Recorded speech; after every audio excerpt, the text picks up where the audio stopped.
I'm Heath Richter, and we just want to invite everybody to come on down to the Houston Clinic and check us out at our new facility.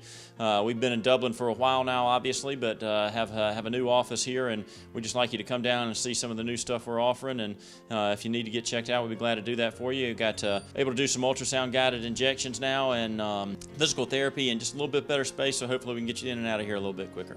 Come by and see us today at our brand new location, the Houston Clinic, Medical Drive in Dublin.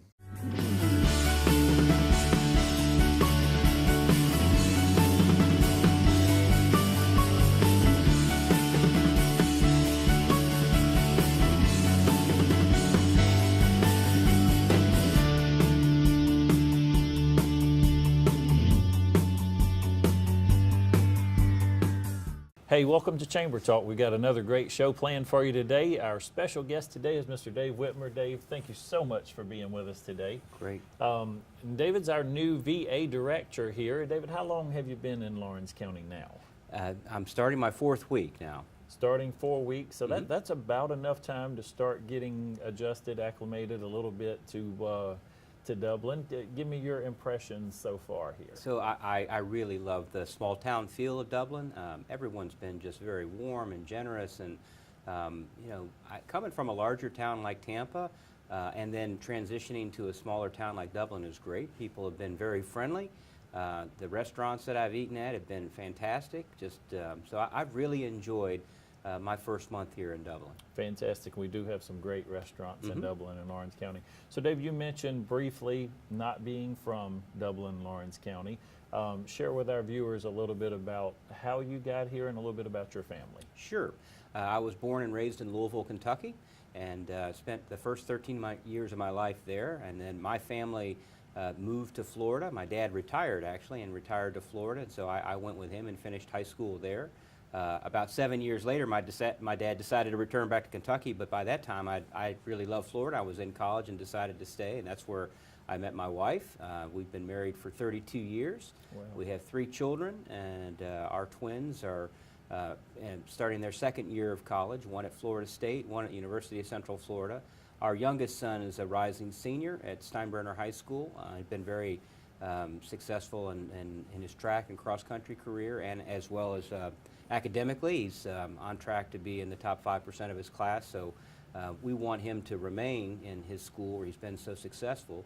And then at the end of next year, when he goes off to college, that'll allow my wife a chance to come here and move with me in Dublin. But for me, it'll give me a chance while I'm here, at least 3 weeks out of the month, and then that weekend as well, those weekends, to really get to know Dublin and Lawrence County and be very active in the community. And so you mentioned the VA and being there and working those hours and becoming accustomed to how everything is done here. But I remember in one of our previous conversations, you've had some other things in your career and very successful opportunities. Share some of your past work experience. Sure. So I started my federal public health career at the National Institutes of Health, just outside of D.C. in Bethesda, Maryland. I started in a cancer research lab and had an opportunity to work with researchers involved in HPV vaccines, as well as in AIDS research. I really enjoyed the work supporting biomedical research and accelerated my career in different avenues of administration. And I finished as the executive officer, an SCS position for the National Eye Institute. And so I was in that job for 8 years, and it was really a chance for me to work very closely with our clinician scientists to make sure that they had the staff and the resources and the space to lead the nation's vision research program. But I also was involved in taking their basic research discoveries and working with industry, with the pharma companies, and then allowing the transfer of that technology discovered in federal laboratories to then go on to the marketplace.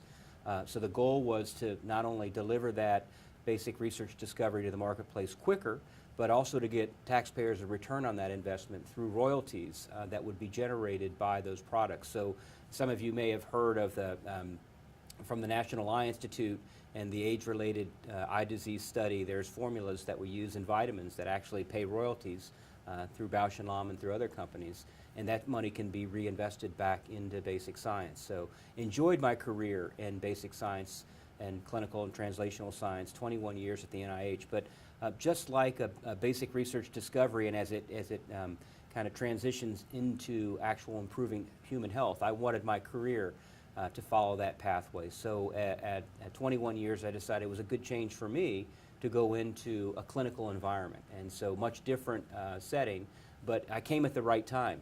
Literally 5 years ago when I came to the VA was when the VA was facing its own crisis of access, and the Phoenix scandal was just breaking, so it was the right time for somebody who was new to the VA to come in with different ideas on how to administer programs, how to lead, how to motivate, and I have found a very warm welcome in the VA.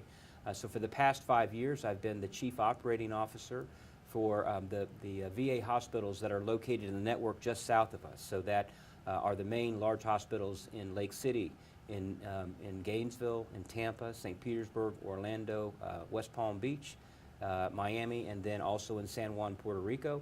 And I had a chance to oversee non-clinical operations in all of those hospitals through our network. But my goal was to transition to become a medical center director. And last year I spent a full year in Roseburg, Oregon, and had a chance to serve as the medical center director in an interim capacity. And that really whetted my appetite for being a medical center director, particularly in a rural area. Roseburg, not unlike Dublin, a town of about 18,000 people. 1,200 of the town's employees were, I should say we employed 1,200 people in a town that small, so not unlike Dublin, where we have 1,500 employees in a town of about 15,000 folks and a county of about 45,000. So I recognize the role that a VA medical center director plays in a community like Dublin, and really looking forward to being part of our community and interacting with the business community, also interacting with state and local governments to really to make a great impact for our community. Well, we are certainly blessed to have you here, and I want to talk about some of those things today. I've heard some of your ideas and programs and things that you would like to bring to the VA here in Dublin. I hope you're as excited as I am to welcome Mr. Whitmer here to Dublin and Lawrence County. We're going to take a short commercial break, and when we come back, we're going to talk about some of those new programs and ideas that may be coming to the VA hospital. We'll be right back. Hi, I'm Jeff Cannon, President of Citizens Bank of Lawrence County. If you're presently a customer of ours, we'd like to take this opportunity to thank you for allowing us to be your bank. We appreciate the confidence you have placed in us and enjoy providing you with the most up-to-date banking products and services to satisfy your needs. If you're not a current customer, we would like to invite you to stop by and let us show you true community banking at its best. We concentrate on our local community, doing our part to make Dublin and Lawrence County a better place to live, work, play, and retire. We recently introduced 2 new products, eStatements and Access Now, our mobile banking app. Both of these products will help to make banking with us more convenient and will also help to provide you with a safer and more secure banking experience. So for all your banking needs, just give us a call or stop by and let us show you personal banking at its best. Citizens Bank of Lawrence County, member FDIC, and an equal housing lender. Welcome back. Mr. Whitmer, again, thank you so much for taking time. I know you are really a busy man. I know you're speaking at a lot of different engagements, you're meeting a lot of folks, and lots of things going on at the VA. So I may just throw it over to you and say, talk to me about some of the things, especially the mental health center and things such as that are happening at the VA. Right. So the Carl Vinson VA Medical Center is unique compared to other VAs in that we have a primary focus of mental health and our community living centers, which people may recognize as kind of senior homes, residence for veterans. And so that's really the primary focus of this VA. And so the number of beds that we have 160 beds for veterans that are part of our mental health programs, are what we call a domiciliary. So that's where we treat substance use disorder as well as PTSD and other mental health inpatient programs. And then on the other side, if you will, we have our community living center where we have 140 beds, and that is broken out into dementia units and memory care as well as our regular community living center. So those are the primary focuses of this VA, in addition to primary care and then those ancillary services. So what we want to do is focus and make sure that those things that are our foundational services we do well, kind of a good to great model, if you will, and make sure that we're best in class in those foundational services. But I will say, and as we move forward, I think there's an opportunity for us to invest in new programs, and one that we'll be bringing to Dublin is a whole health program. And whole health really is, one, we're focusing on the whole health needs of a veteran, and we're applying what we know in science in terms of nutrition and exercise and sleep and spirituality as a connection of mind, body, and soul for overall healthiness and well-being. And so I think in our culture of medicine, we often think about, what is wrong with a patient, and then we try to have an intervention to fix that. We have to change the dialogue with our veterans, and instead of asking what's the matter with them, we have to ask what matters to them, and then put together a health program that meets their individual needs. But it will focus on, again, diet and exercise, spirituality, and again, just the wholeness of that individual veteran. There's a unique opportunity, and one of the reasons that I came to Dublin was to bring that kind of a whole health program intertwined with our mental health programs. We are going to be bringing what's called the Empower Veteran Program. It's a program currently run out of the Atlanta VA, and Dr. Michael Sanger, who is the lead clinician in that program, is someone that I've worked with on a national committee for whole health. And so when I mentioned to him that I was coming to Dublin, I said I really would love to bring a whole health unit to Dublin because of the population that we serve. And so, for example, the Empower Veteran Program helps veterans wean off of opioids and uses complementary and integrative health to manage long-term chronic pain. And so, again, in the way we've always thought of medicine in the past was if someone has pain, well, we can provide them with a pill, and hopefully we can alleviate and mask that pain. The reality is that that created a tremendous problem in this country as it relates to addictions for opioids, and also it didn't really solve the underlying problems relative to that pain. So with complementary and integrative health, so this is where we're going to be teaching our veterans yoga and Tai Chi, as well as using alternative therapies like battlefield acupuncture, chiropractic care, regular acupuncture. So there'll be opportunities for us to use alternatives to opioids for long-term chronic pain. And then we couple that again with mindfulness training and again diet and exercise, stretching, and again rely on those as a way for us to deal with long-term chronic pain. And the Empower Veteran Program also has a very significant spiritual aspect of that. We'll be hiring a new chaplain for that program. The Atlanta VA has successfully graduated 800 veterans from that program.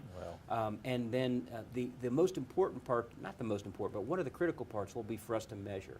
And so coming from a research background, we'll actually set up studies that look at the current state of our veterans and a cohort of veterans who choose not to use whole health as an avenue for wellness. And then we'll also measure that against a cohort of veterans that do, and then look at the outcomes for both. And that can help inform public health and the health of our population in the country in general. And we'll be able to report out in scientific journals what we've learned. And so I think this will be a great environment for that. I think that's phenomenal. I want to ask you a question, and this may be a little, but I don't think for you, because I know you seem to be really open, honest. You've shared with us about the programs, the town hall meeting. I think you did a great job there with listening to the veterans and addressing the issues. So along those lines, where do you see the biggest need for improvement? And then the follow-up to that would be, what do you feel like we're doing the best right now? Sure.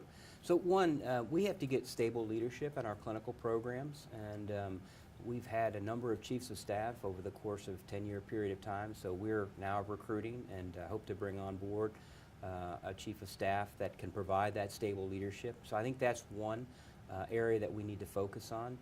In terms of what we're doing well, I think our primary care programs are doing well. And to me, that is the avenue in which a veteran comes to the VA and receives health care. And then the primary care team can help that veteran navigate internal VA needs as well as through our Care in the Community program. And that's going to be an important addition for us going forward. So this week, the Mission Act, which is an acronym that talks about strengthening our internal capacity, but also improving the outside integrated network of providers that we deal with.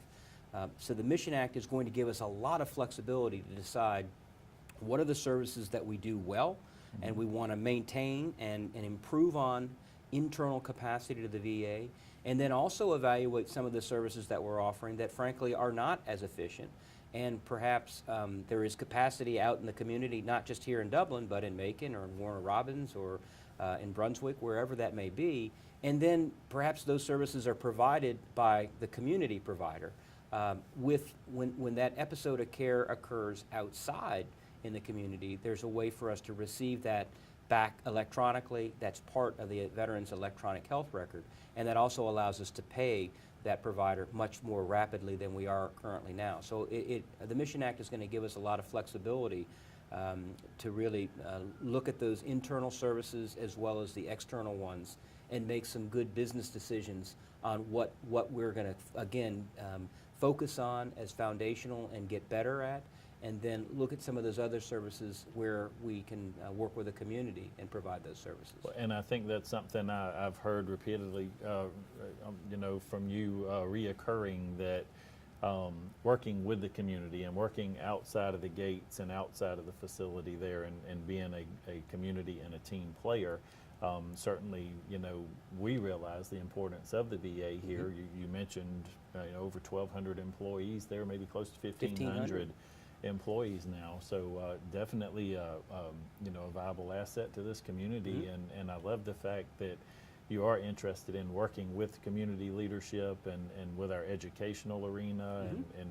all those different aspects. So it's very important to me personally, and one of the reasons I chose to come to Dublin. I like the role that I can play and an impact that I can make. And I realize that, with a $350 million annual budget and 1,500 employees, we are the largest employer in the county and probably the largest annual budget in the county. And so, but there's an opportunity for us to actually do even more, and that's what I want to focus on. As we capture more workload and as we have a chance to actually be more efficient, there's more of an opportunity for us to bring revenue from Washington, D.C. here to help this county. And I see that as a big part of my job as well. And when I was talking with Congressman Allen, I made it clear to him that that's how I saw my role to really help and be part of economic development here in the county. And so we'll partner very closely with the chamber. And so there's that opportunity you mentioned with education, but also with the Mission Act and partnering with our providers. But that's been my background. I mean, I served as a planning commissioner in Loudoun County, Virginia. This is a local zoning board, so I understand how local government works and work very closely with the town's local elected officials in that capacity. I also did that in my assignment in Roseburg as we worked together to bring an allied health college as a way to diversify the town's economic base, which was largely based on lumber. And unfortunately, that was an industry that was dying in Oregon and with a lot of different reasons. But again, to re-emphasize a medical ecosystem within the county and the role the VA could play in that. And so I was very active in meeting with local government officials, state government, of course the federal government officials, as well as the Chamber of Commerce, and saw the importance of the VA in being a catalyst for economic change in the county. So, well, again, we are certainly blessed to have the VA hospital here and welcome you as the new director there. We're going to take one last commercial break, and when we come back, I want to talk about some of the programs and opportunities for folks to be involved with the VA. We'll be right back. Hot tubs. We love them. They're one of the universe's greatest gifts to the stressed out, the sore-bodied, and the party animal. But then comes the dilemma. Is the stress-melting nature of a hot tub worth the seemingly endless cleaning and maintenance that comes with ownership? With the Constant Clean Hot Tub Water Management System from Marquis, there is no dilemma. Traditional circulation pumps are slow to draw water. They often filter only a portion of the water and usually only skim debris from the surface, leaving most of the particulates in the rest of the water untreated. Marquis' Vortex skimmer system powerfully filters 100% of the water from the hot tub, floor to surface, 60 to 160 times a day via its primary pump. The Vortex skimmers skim surface contaminants such as body oils and lotions, then direct them into the filter cartridges, trapping them there. Water is also drawn from the footwell and forced upward through the filter to trap heavier particles that might settle in the water near the floor of the hot tub. All of the filtered water is then drawn into the primary jet pump and through the high-flow heater assembly. From there, the ozonator's high-output, energy-efficient design converts oxygen into activated ozone gas. The Mozzie injector mixes the ozone with water, which is then introduced into the mixing chamber, where bacteria and other contaminants are neutralized for clean, sanitary water. The ozone converts back to plain old oxygen and is reintroduced, along with any residual ozone, into the hot tub water. Water passes through the inline sanitation system and is treated with natural minerals and low-dose bromine or smart chlor before re-entering the spa. All of this happens without lifting a finger, thanks to the Smart Clean software that knows when you've used the hot tub and automatically triggers a cleanup cycle after your soak. The Constant Clean system allows you to change your water less frequently, use less electricity than a traditional circulation pump that runs constantly, and use fewer chemicals that may smell or can cause skin irritation. For the ultimate hot tub experience, without the hassle, contact a Marquis dealer today.